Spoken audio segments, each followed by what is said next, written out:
Tinubu won the 2023 presidential election with the bulk of his support coming from the North. That same North is now his most dangerous political liability. While every commentator in Nigeria is debating whether the economy is recovering, nobody is asking the more important question. If the North gave Tinubu the presidency, why are Northern governors, traditional rulers, and straight protesters now moving in organized opposition against him? And what does that mean for a man who has already signaled he's running again in 2027? That question has no clean answer. But by the end of this video, you will understand exactly why it is the most important political question in Nigeria right now. Before we go any further, if you are new here, Naija Update 24/7 exists for one reason: to give every Nigerian, wherever you are, whatever region you're from, the political analysis that mainstream media won't touch. Hit subscribe and stay with me. This gets much deeper. The rupture between the North and Tinubu did not begin with a single event. It accumulated over months. But the clearest trigger came in October 2024 when Tinubu transmitted 4 sweeping tax reform bills to the National Assembly. The Northern Governors Forum rejected them immediately and unanimously. Now, Northern governors are rarely unanimous about anything. Their united front on this was not routine. It was a political signal. Here is what they were reacting to. Under Nigeria's current revenue-sharing formula, 20% of pooled funds go to states based on their economic contribution, 30% is shared by population, and 50% is shared equally. What Tinubu proposed was to give states 60% of the revenue they generate within their borders. On paper, that sounds fair. In practice, it is a transfer of fiscal power away from the North and toward Lagos and the oil-producing South, the states that generate the most economic activity. But here is what most commentators missed entirely. Kano State contributed 77.8 billion naira to the national VAT pool in 2024. Under the current system, it received 117.2 billion naira back. Under Tinubu's original 60% derivation formula, Kano would have received a fraction of that. The North was not being paranoid or obstructionist. The numbers were real and the consequences were direct. But the VAT formula was only the surface of something older and deeper, a growing conviction in the North that this president does not see them, does not owe them, and does not fear losing them. Northern political elites had accepted Tinubu as a compromise candidate in 2023. After 8 years of a Northern president under Buhari, the unwritten power rotation agreement pointed south. They gave him their votes. But it is worth remembering, Tinubu was elected by only 9.46% of registered voters and just 37% of total votes cast. His mandate to implement sweeping reform was always thin. The North gave him what credibility he had, and now they want to renegotiate the terms. So where is this conflict actually being fought? Not just in the streets, in 3 institutional arenas simultaneously: the National Assembly, the Federation Account, and the courts. After months of resistance from Northern legislators and governors, Tinubu was forced to retreat. The compromise signed into law in May 2025 reduced his original 60% derivation formula to 30%. On the surface, that looked like a Northern victory. But then, December 2025 arrived. The opposition alleged that illegal insertions had been made to the final gazetted version of the tax laws.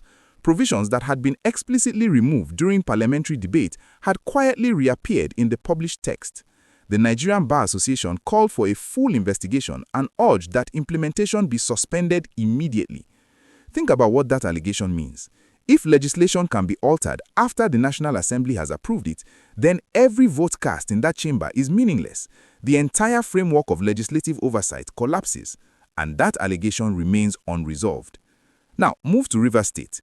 On the 18th of March 2025, President Tinubu declared a state of emergency in Rivers State, suspended the elected governor, his deputy, and the entire State House of Assembly, and appointed an administrator in their place.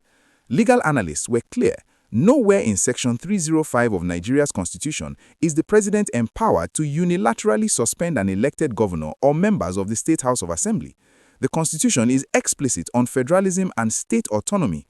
This declaration pushed against those limits in ways that have not been fully tested in court. Now, Rivers State is in the south. Some northerners watched the Rivers situation and said that is a southern problem. But the real question being asked quietly in northern political circles is this: If Tinubu can suspend an elected governor with constitutionally questionable grounds, who in the North believes their own governor is untouchable? That fear, unspoken publicly but very much alive, will become important when we discuss 2027. Then, in September 2025, something even more dramatic happened. A coup plot against the Tinubu administration was uncovered and later leaked by Sahara reporters. 16 military officers were arrested by the Defense Intelligence Agency.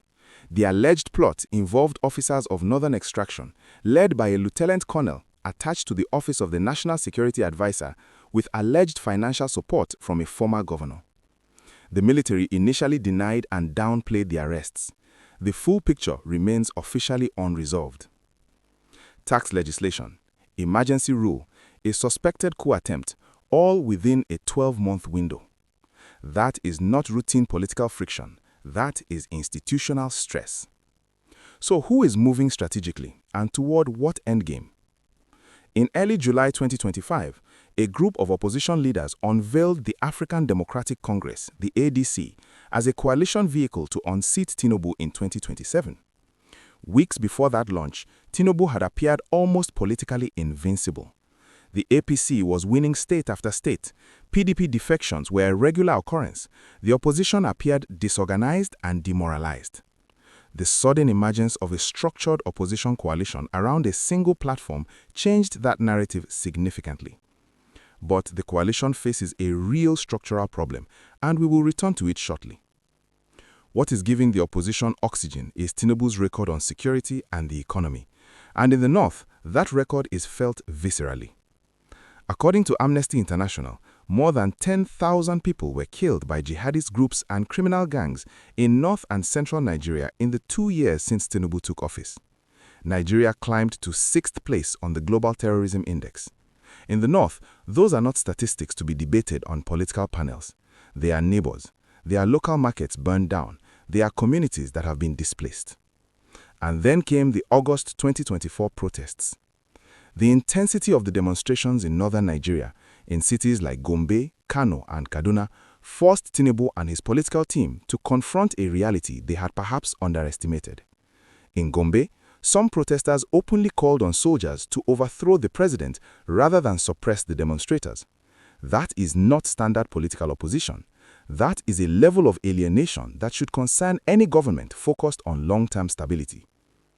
Now, if what I just told you surprises you, drop a comment below. I want to know what you think before we get to the part that changes everything. Here is the deeper political calculation driving all of this. One Lagos-based political risk analyst described Tinubu's tax reform strategy this way. It was designed to make the president immune to the leverage that powerful state governors typically hold over a sitting president. States that depend on federal allocations become states that cannot afford to be in political opposition. They become compliant. That is not just economic policy. That is political insulation, a mechanism to ensure re-election by reducing the capacity of governors to fund or organize opposition. The North understood this immediately. That is precisely why the resistance was so organized and so fast. And now consider the silent stakeholders. Former President Buhari has not publicly endorsed Tinubu's 2027 bid. The Arewa Consultative Forum has publicly expressed dissatisfaction with the direction of the current administration. Northern senators within the APC have increasingly broken ranks on key votes. Here is the irony at the center of this story. Tinubu's most dangerous political opponents in 2027 may not be the ADC or the PDP or any formal opposition party. They may be the governors, the traditional rulers, and the political brokers in the North who helped him win in 2023 and who now feel that the bargain was never honored. It is important to be clear. This is not simply a northern problem. The implications run across every region. Start with the federalism question. The Rivers State emergency established a precedent. An elected governor can be suspended by executive proclamation. Critics describe the declaration as, in their words, a dress rehearsal for 2027. Whether or not that characterization is fair, the precedent now exists, and governors in the Southwest, Southeast, and North are all aware of it. On the economy, inflation reached 34.19%, with food inflation exceeding 40%. The removal of fuel subsidies triggered a more than 600% increase in petrol prices. These numbers are devastating across Nigeria, but they land hardest in the north, where the poverty rate sits at approximately 80% and the economy is less industrialized. When fiscal reform shifts resources away from allocation-dependent states toward high-output ones, ordinary citizens in those states pay the price. There is also the national cohesion dimension. The framing of this conflict as simply North versus Tinubu misses the larger structural question: whether Nigeria's revenue-sharing system will continue to function as a redistributive safety net for less developed regions, or whether it will increasingly mirror economic output and reward only states that already generate wealth. That question affects every state that depends on federation account transfers, which is almost every state in Nigeria. And on security, 2025 saw a disturbing resurgence of mass kidnappings and coordinated attacks on rural communities across the northern region. An administration that is politically alienated from the north will struggle to build the community trust and interagency cooperation that effective counterinsurgency requires. Political alienation and security outcomes are not separate policy problems. They feed each other. The story also has an international dimension that Nigerians, especially those in the diaspora, need to understand. In early November 2025, US President Donald Trump ordered military preparation for potential action in Nigeria, citing alleged killings of Christians and violations of religious freedom. Then, on the 25th of December 2025, at the request of the Tinubu administration, the United States carried out a military strike against an Islamic State cell in northwest Nigeria. This was the first foreign military intervention in post-independence Nigerian history. The political fallout inside the country was immediate. In the north, the dominant narrative became straightforward. A Christian president from the south invited Western forces to strike a Muslim region. That characterization is contested, and contested with merit. But a politically potent narrative does not need to be fully accurate to do damage, and that narrative is now embedded in the North's political consciousness. For Nigerians in the diaspora, in the UK, the US, Canada, and across Europe, this story is not abstract. Many of you are sending money home to families whose purchasing power has been cut in half by Naira devaluation. You are receiving calls about security incidents in Kaduna, Zamfara, and Plateau State. The international dimension of this crisis connects directly to the daily reality you are navigating. Now, any serious analysis has to address the strongest counter-arguments. First, the North has always resisted Southern presidents. That is historically true. Opposition to Goodluck Jonathan from Northern power brokers was fierce and organized, but two things are different now. The economic hardship under Tinubu is measurably worse than at any comparable moment in recent history. And the Northern political class is more internally fragmented, not rallying behind a single candidate, but genuinely uncertain about its next move. Second, the tax reforms actually benefit ordinary Northern citizens. This argument has merit.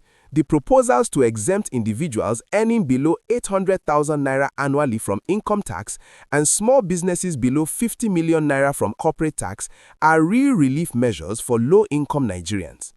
Many of the governors who opposed the bills were protecting their own allocation interests, not the interests of the people they govern.